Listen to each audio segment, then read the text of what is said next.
Hey, what's up, rock stars? It's Rox coming to you today with a review for Insecure Season 5, Episode 5, you guys. So let's get to it, shall we? All right, you guys. So the show opens with, we haven't had a good sex scene on this show in quite some time, and they did not disappoint. We have Molly sitting on the face of one of the guys, one of the friends of Nathan that they met at the, when they went out, sitting on his face, and he is giving her, looks like very good face in the place, okay? And she's moving around, and she talking and telling him to spell her name or spell his name, whatever.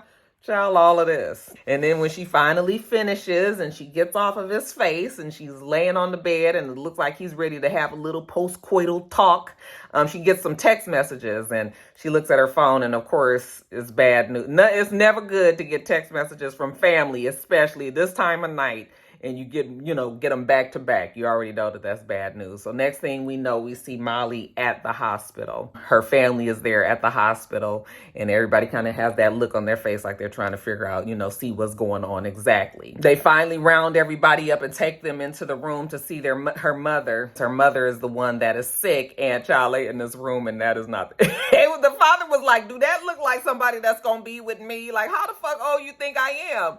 And the man was like, "Yeah, we know strokes, they do age people." And they were like, "No, this literally is not Carol. Like, this is not my mother." And then he was like, "Oh." And then why did the real family, the lady that was in there, they was trying to come in, and Molly and them was trying to, child, it was funny. But anyway, when they finally go in the room, my heart was so broken for Molly, because there's nothing like seeing your parents in the hospital bed.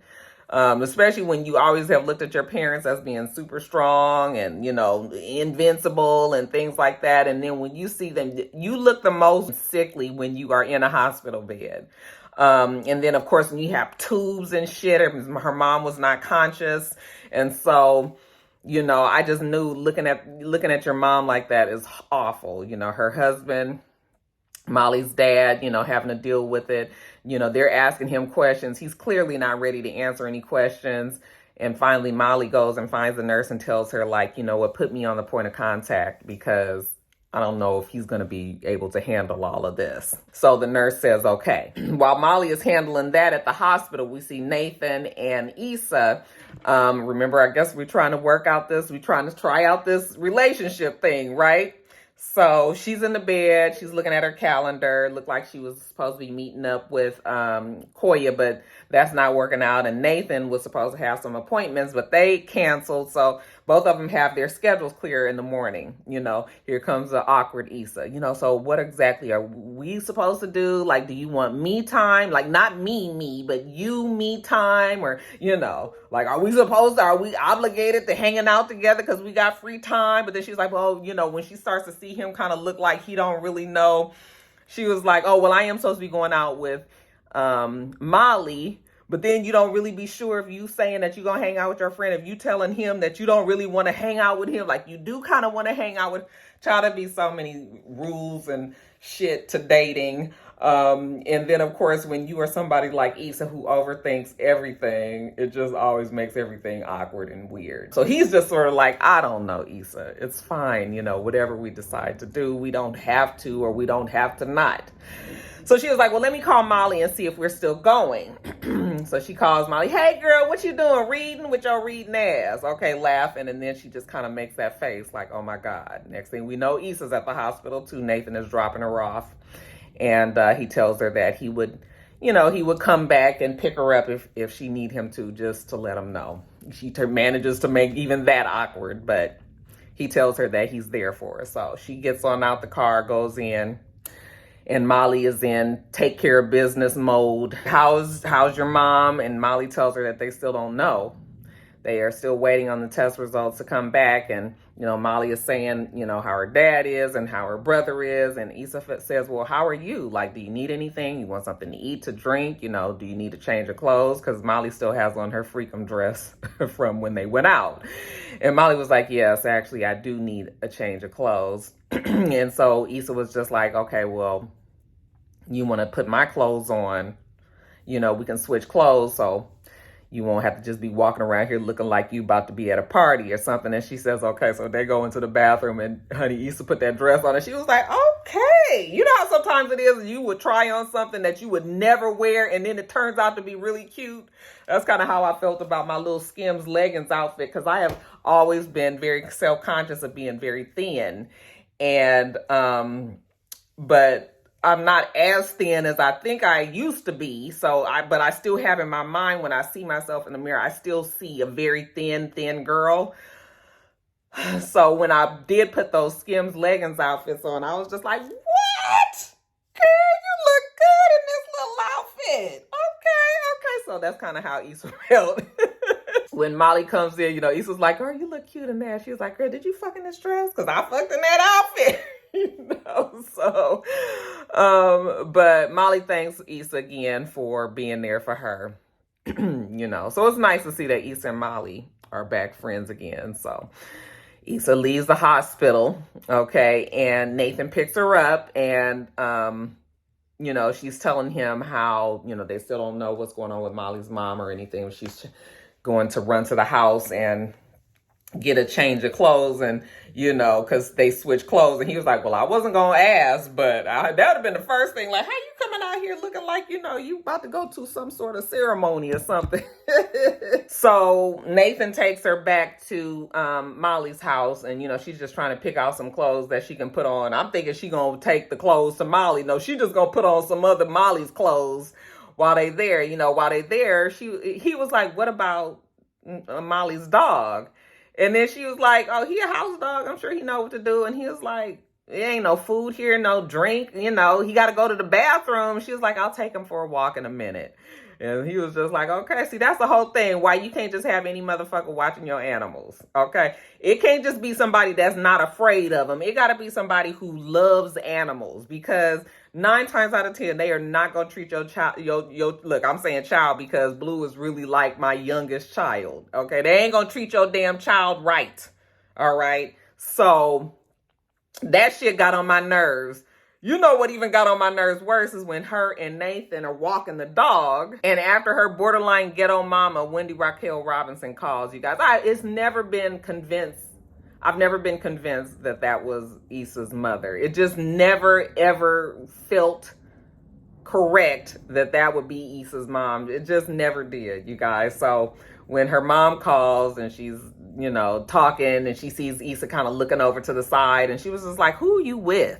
Okay, because they're on FaceTime. And she was just like, what? And she said, who you keep looking over to the side at? And she said, oh, that's Nathan. And she was like, well, who's Nathan? Now, Nathan, are you my daughter's boyfriend? And he says, yeah.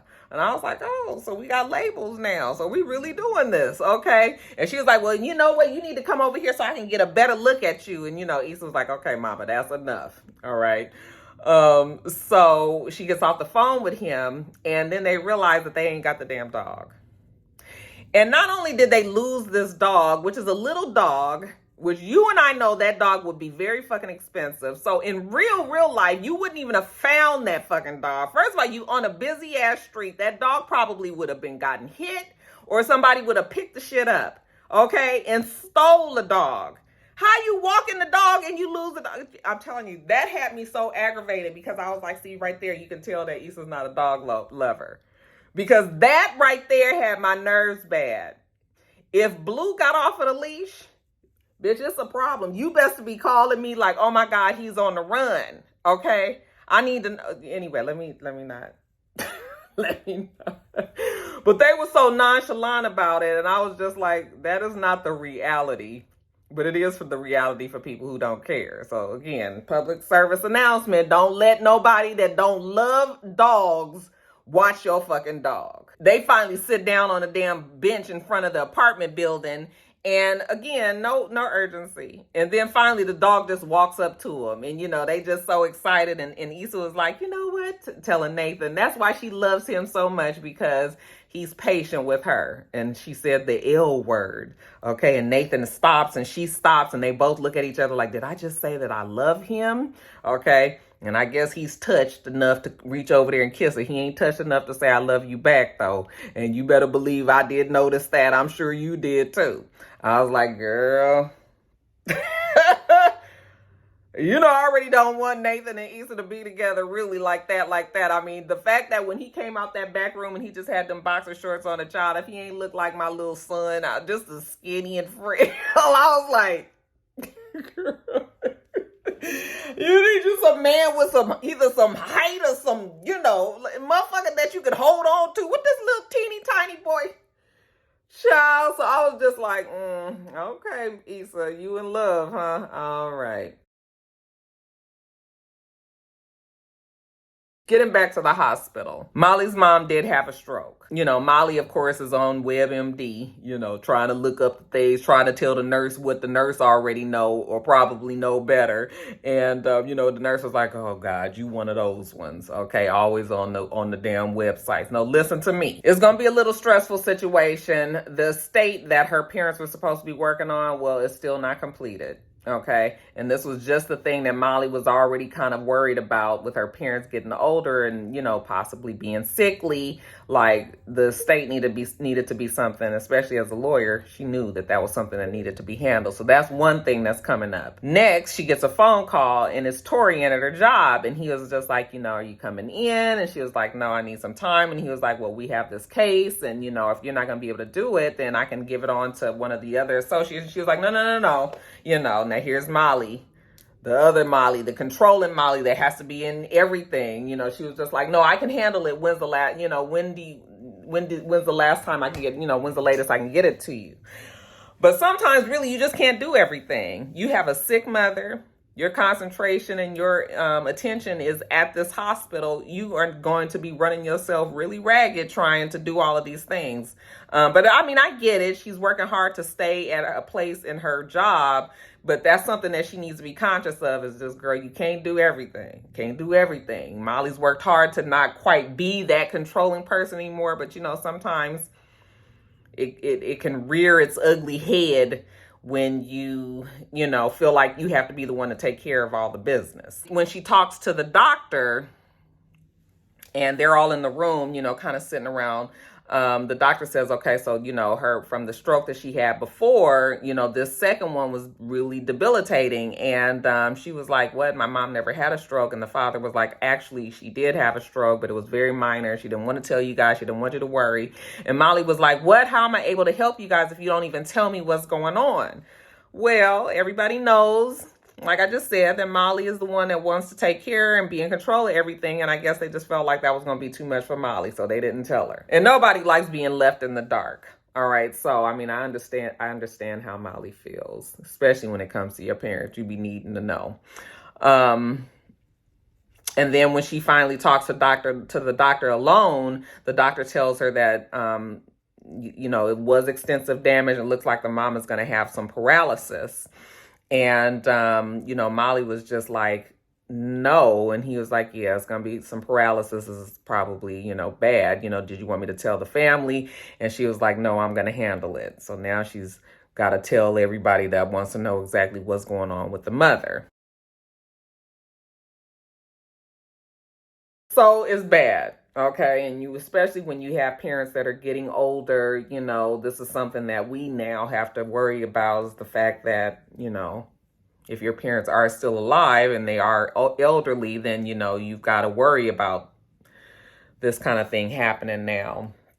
Issa does make it back up to the hospital, to sit with her. Molly's telling her, thanks for watching Flavor Flav, and Issa was like, oh, absolutely. No problem. He was no problem. I was just like, Molly's upset that the family felt like she couldn't handle the stroke, feeling a little bit guilty because she was like, I've been out here living my life basically frivolously and probably was fucking some, nigga that didn't even deserve it at the time that my mom was having her first stroke. And Issa tells her, don't do that to yourself. You living your life has nothing to do with your mom having a stroke. I mean, all of this stuff is out of our control. There's nothing that we can do to keep our parents from getting sick or having a stroke or anything like that. But Molly is still feeling pretty down on herself. So Issa's like, well, do you want something? How about I go get us some coffee? And Molly is appreciative for that. So she gets poor Molly when she laid her head on her mom's. Oh, you guys, I'm telling you, it's just so sad, child. Anyway, So when Issa gets up to go get them some coffee, she's in the hospital, and she's just kind of walking to the to the kitchen or the cafeteria, wherever, and she sees Condola, and I was like, oh girl. The one good thing about, not the one good thing, but one of the good things about Insecure is it has moments that really truly does happen in real life. No matter how random or like small it is, it's still like, things like this shit really does happen. So she's walking to the kitchen and she sees Condola, and Condola has the baby. So now she's seeing her and the baby, I'm sure for the first time. And then Lawrence stands up and I was like, oh, girl, that's your man down there. Girl, that's your man. I've already got it through my mind. They are not going to be together. I got that. It's just one of those missed opportunities. Sometimes shit don't work out. I got that. But still, the fact that he's down. And then when he sees Issa, now she sees him. He sees her. Condola never sees him looking at her or her looking at them because she's dealing with the baby and the nurse and all of that. So he's just kind of looking at Issa, and she just kind of shakes her head like, okay, yeah, you're a father. Why wouldn't you be at the hospital here with your baby, getting a checkup? But she kind of like just kind of shrinks back a little bit like she's going to hide away. And then he's just standing there looking, and then she just kind of crosses the hallway and continues on walking. And I was just like, oh. And she just gets on the other side, and she just has this look on her face like, did I just really see my man? Like, my man at the hospital with his damn whatever she is and they baby. I felt so bad for Issa. Girl, I felt so bad for her. But anyway. Yeah, you guys, the show is chugging on along, right? I think we're going to have 8 episodes. So if this was the 5th, we only got 3 left. But anyway, what'd you guys think about the episode? All right, you guys, that is it. What time is it? I got to hurry up. Whew.